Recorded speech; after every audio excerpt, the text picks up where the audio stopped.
Ciao Pier, come Ciao, stai? bene. Sono contento che sei venuto da noi in Sardegna, trovato. Tutto bene. Scusa se non ti ho potuto accogliere prima, ma stavo friggendo patatine. Si sente l'odore? No, non si sente. Come non si sente? Non Stavo si friggendo tutta la mattina. Sei capace a friggerle senza fare odore. Ci mancherebbe altro. Comunque stavo dicendo appunto. Siamo contenti, anche se lei non ha pagato la tassa d'ingresso, perché la tassa d'ingresso la pagheranno soltanto quelli di destra. Quest'estate l'ho fatta pagare a Briatore, non so se ha sentito. E come no? Fa La bene. Ci mancherebbe altro, perché sono stufo di questa gente che viene. A proposito, ho fatto vincere, come tu mi avevi chiesto, ho fatto perdere il Cagliari, ho fatto vincere il Torino, come tu sei contento di questo? Io sono juventino, quindi. È Juventino.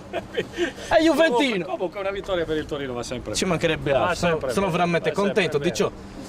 Mi devi appoggiare per quanto riguarda la tassa la nuova tassa che dobbiamo imporre, la tassa sulla bronzatura. Non so se ne hai sentito parlare, una tassa molto significativa per i sardi, perché sono stufo di questi tedeschi, di questi francesi che arrivano qui in Sardegna bianchi e se ne vanno neri senza pagare. Infatti vorrei appunto avere il vostro benestare, ce l'avrò. E come no? Mi La raccomando. tassa sulla bronzatura la mettiamo. fantastico. La pago anch'io quando La paga vengo. anche lei perché Va la vedo bene. un po' pallido. Mi D'accordo. raccomando. Ma le hanno dato da mangiare. Ma sì, ho mangiato Mi benissimo. raccomando, le dovete Benissimo. dare da mangiare, Va maialetto. bene. Arrivederci, farsi. Grazie. Ciao, ci vediamo. Buona giornata. All'attore.